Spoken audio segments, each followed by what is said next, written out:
Selamat pagi Bu Kristi dan teman-teman. Perkenalkan kami dari kelompok 2. Pada kesempatan kali ini kami akan membahas dan akan berdiskusi mengenai platform evaluasi pembelajaran matematika berbasis ICT, yaitu Quizizz dan Kahoot.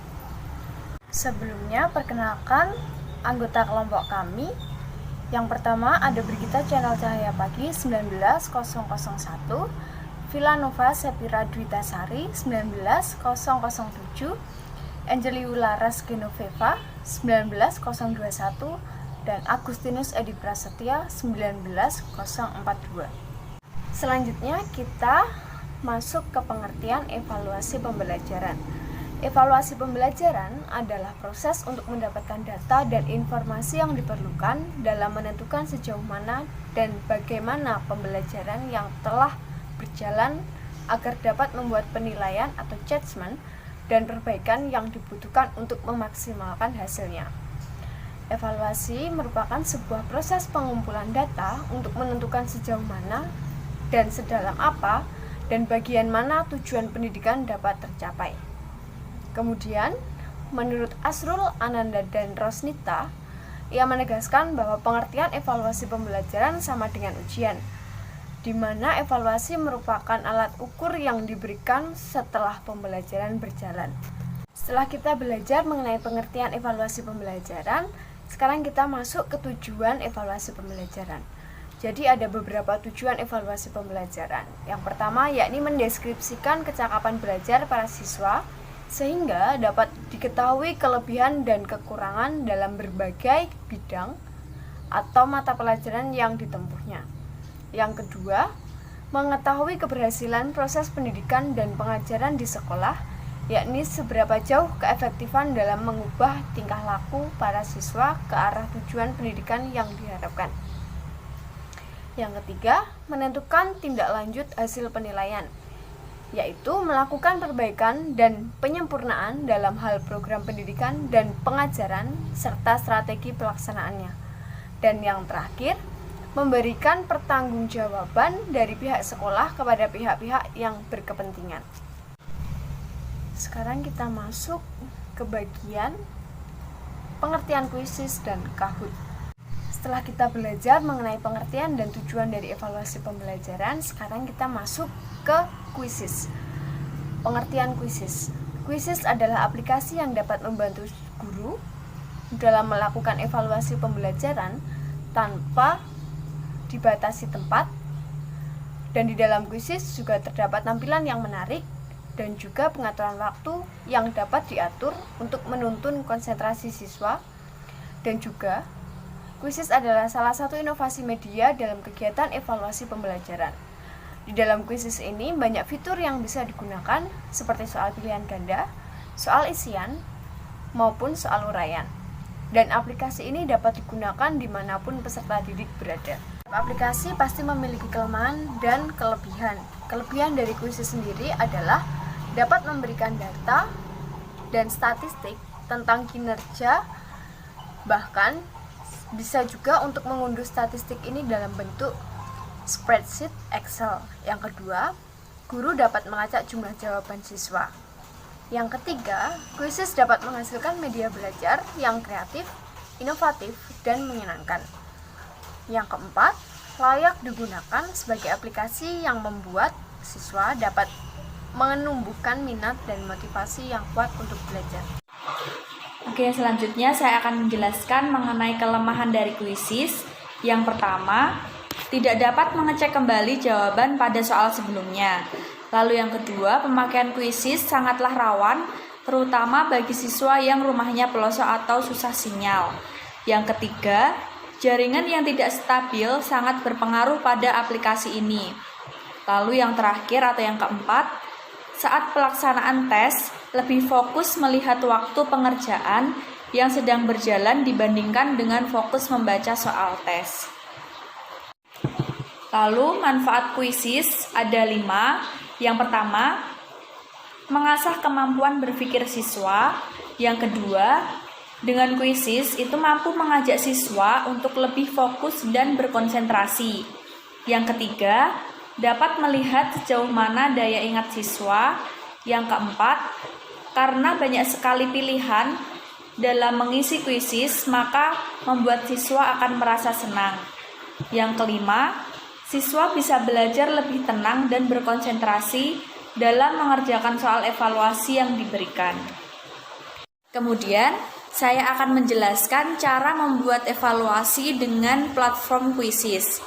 Yang pertama, kita masuk ke situs https://quizizz.com. Lalu setelah berhasil, kemudian klik sign up. Kita bisa sign up dengan menggunakan akun Google atau dengan memasukkan email kita. Lalu yang selanjutnya, setelah berhasil untuk sign up, kemudian klik teacher. Kemudian yang selanjutnya, pilih negara sesuai dengan negara asal. Dan yang selanjutnya, memasukkan kode pos sesuai dengan negara asal. Lalu yang selanjutnya, memasukkan nama sekolah secara manual dengan cara klik cannot find your organization. Lalu yang selanjutnya, klik add organization. Dan yang terakhir, klik continue. Kemudian, setelah berhasil untuk continue, pilih menu create. Lalu kemudian yang kedua, pilih menu quiz. Dan yang selanjutnya, memasukkan nama kuis yang akan dibuat, misalnya kuis penjumlahan pecahan. Kemudian yang selanjutnya, pada choose relevant subject, pilih mathematics, lalu klik next. Kemudian yang kelima, pilih menu soal, misalnya multiple choice atau soal pilihan ganda, sesuai dengan tipe soal yang akan dibuat. Kemudian setelah memilih untuk tipe soal, lalu pilih insert equation untuk membuat soal pecahan atau memasukkan gambar soal. Lalu yang selanjutnya, tulis soalnya pada type your question here. Lalu yang kedelapan, menuliskan pilihan jawaban dengan gambar atau menu insert equation dan pilih centang untuk kunci jawabannya. Dan yang terakhir, setelah selesai, kemudian diklik save. Oke, baik. Yang selanjutnya, saya akan menjelaskan implementasi dari Quizizz. Di sini kami mengambil kelas 4 semester 1 pada KD pengetahuan, yaitu 3.3, menjelaskan dan melakukan penaksiran dari jumlah, selisih, hasil kali, dan hasil bagi dari dua bilangan cacah maupun pecahan. Lalu, untuk yang KD keterampilan, yaitu 4.3, menyelesaikan masalah penaksiran dari jumlah, selisih, hasil kali, dan hasil bagi dari dua bilangan cacah maupun pecahan. Di sini materinya adalah mengenai pecahan, muatan pembelajaran matematika. Di sini kami mengambil 5 jenis soal untuk yang Quizizz. Yang pertama adalah soal tipe pilihan ganda, di mana soal tipe pilihan ganda ini terdapat beberapa pilihan jawaban dan siswa hanya memilih satu jawaban yang paling tepat. Di sini kami mengambil contoh soal untuk pecahan, yaitu 1/3 ditambah 3/4 dikurangi 1/2. Hasil perhitungan di atas adalah, di sini kami ada 4 pilihan jawaban, yaitu 5/12, 5/9, 3/5, dan 7/12. Nanti siswa hanya memilih satu jawaban yang paling tepat. Oke, untuk soal tipe yang kedua adalah kotak centang, di mana soal tipe ini hampir sama dengan pilihan ganda. Akan tetapi, terdapat 2 atau lebih pilihan jawaban yang tepat. Di sini mengambil soal, manakah pecahan-pecahan berikut ini yang nilainya sama dengan 3/6? Di sini ada 4 pilihan jawaban, di mana nanti ada 2 atau lebih jawaban yang tepat. Lalu yang ketiga adalah soal tipe isi dalam kosong, di mana soal ini hampir sama dengan soal isian. Soalnya yaitu bilangan pecahan 19/4 jika dituliskan dalam bentuk pecahan campuran adalah, nanti mengharapkan siswa untuk mengisi secara singkat. Lalu yang keempat adalah soal terbuka berakhir, di mana soal ini jawabannya lebih panjang daripada isian. Soalnya yaitu tuliskan penyelesaian dari soal 21/2 ditambah 1/2/3. Lalu soal yang kelima atau soal tipe yang kelima yaitu pemilihan. Jadi di sini terdapat soal 6/7 dikurangi 2/7 sama dengan 4/7. Apakah pernyataan tersebut benar? Di sini ada 3 pilihan yaitu ya, tidak, dan tidak menjawab. Untuk yang selanjutnya akan dijelaskan oleh teman saya mengenai soal-soal tersebut yang diaplikasikan dalam bentuk kuisis. Berikut contoh implementasi platform Quizzes dalam pembelajaran matematika pada tipe soal pilihan ganda. Dalam tipe soal ini terdapat beberapa pilihan yang tersedia dan siswa hanya dapat memilih satu pilihan jawaban yang benar. Contoh implementasi platform Quizzes dalam pembelajaran matematika yang kedua yakni pada tipe soal kotak centang. Pada tipe soal ini, jenis pertanyaan yang sama dengan pilihan ganda, akan tetapi memiliki 2 atau lebih pilihan jawaban yang tepat. Contoh tipe soal berikutnya yakni isian dalam kosong atau isi bagian yang kosong. Jenis pertanyaan ini diisi menggunakan jawaban isian singkat. Tipe soal berikutnya yakni terbuka berakhir. Jenis pertanyaan ini menggunakan jawaban yang lebih panjang daripada jawaban isian. Biasanya pertanyaan membutuhkan uraian atau pertanyaan yang membutuhkan jawaban yang lebih panjang. Contoh tipe soal yang terakhir yakni pemilihan. Jenis pertanyaan ini tidak ada pilihan jawaban yang benar. Akan tetapi, pendidik atau guru dapat meminta siswa atau mengizinkan siswa untuk memilih hanya satu opsi atau beberapa pilihan. Selanjutnya, saya akan membahas mengenai pengertian dari platform Kahoot. Kahoot adalah salah satu platform yang dapat digunakan sebagai media pembelajaran dalam bentuk kuis. Platform tersebut dapat memotivasi siswa dan dapat digunakan atau diakses di mana saja dengan waktu yang telah ditentukan. Platform Kahoot memiliki beberapa kelebihan, di antaranya yang pertama, hasil kuis dan ranking siswa dapat langsung terlihat di layar kelas sehingga dapat dijadikan sebagai motivasi belajar siswa. Yang kedua, dapat digunakan untuk melakukan survei. Yang ketiga, dapat digunakan melalui berbagai perangkat seperti komputer, laptop, tablet, atau Android. Yang keempat, proses pembelajaran menjadi lebih seru, menyenangkan, menarik, dan menantang karena diiringi dengan musik dan waktu pengerjaan soal, sehingga melatih kecepatan dan ketepatan dalam menjawab soal.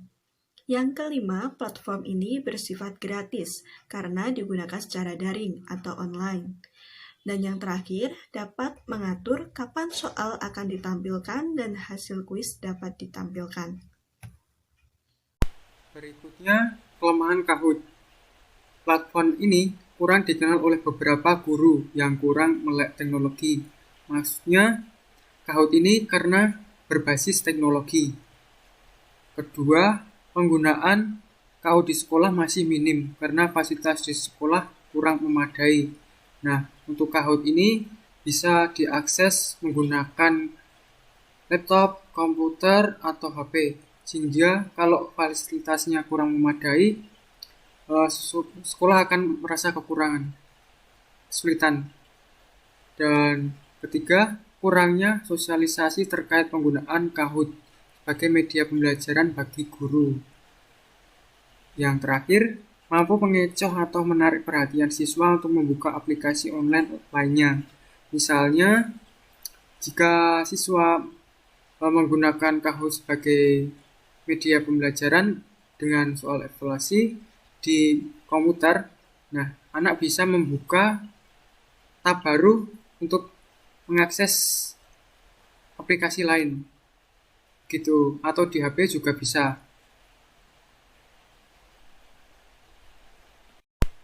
Selanjutnya, manfaat Kahoot.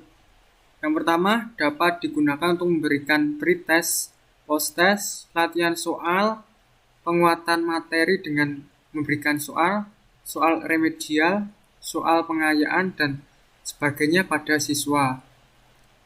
2. Dapat digunakan untuk membuat kuis saat jeda atau pergantian pembelajaran. Jadi, Kahoot ini jika diimplementasikan dalam jeda atau pergantian pembelajaran, guru dapat membuat soal evaluasi atau kuis dengan waktu yang cepat karena fitur yang digunakan dalam Kahoot mudah digunakan jika guru sudah terbiasa menggunakan aplikasi ini. Kemudian yang ketiga, meningkatkan pemahaman siswa dalam penggunaan Kahoot sehingga siswa menjadi melek teknologi. Nah, karena siswa bisa mengakses aplikasi dengan teknologi berupa HP, laptop, atau komputer. Jadi, anak bisa mahir dalam menggunakan teknologi pembelajaran. Kemudian yang keempat, mengembangkan kemampuan motorik siswa dan kemampuan berpikir dan belajar siswa. Nah, maksudnya siswa bisa belajar dengan asik sehingga kemampuan berpikirnya tuh dapat berkembang begitu, dan juga kemampuan motoriknya.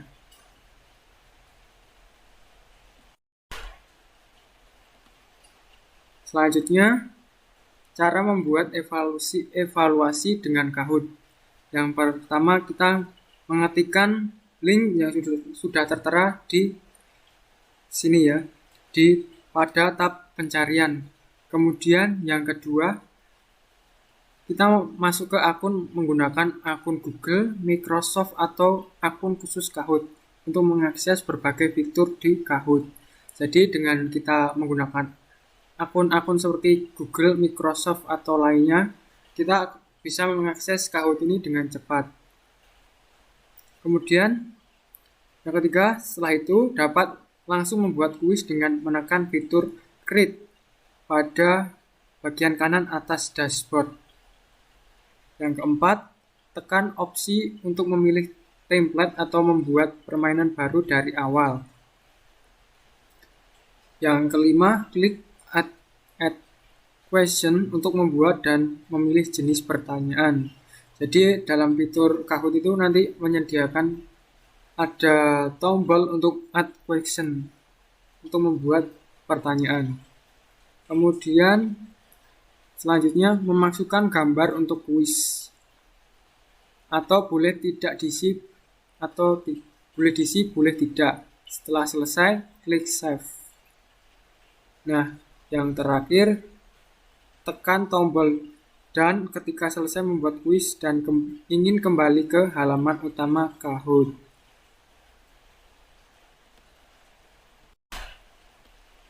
Selanjutnya, implementasi Kahoot.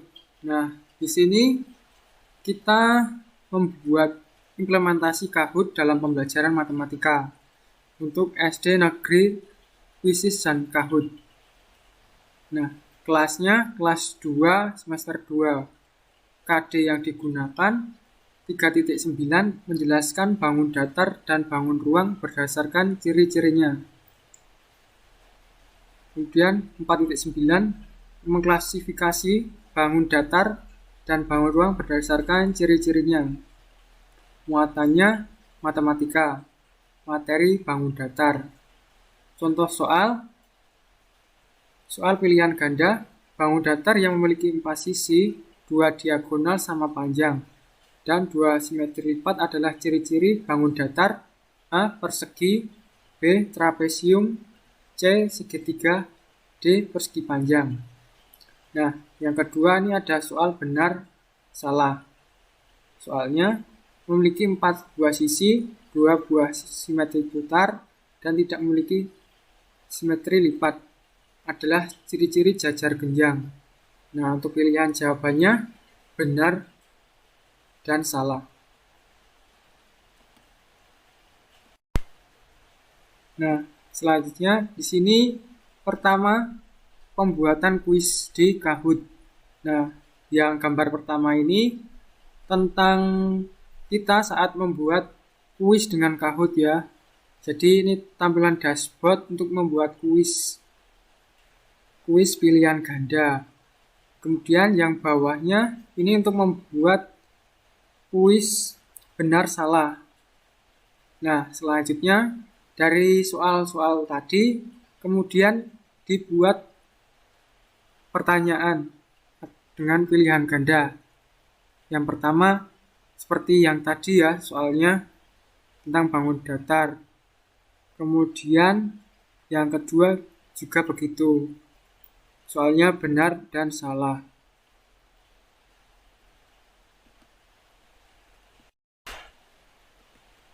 Nah, ini referensi yang kami gunakan. Ada 5 buah referensi.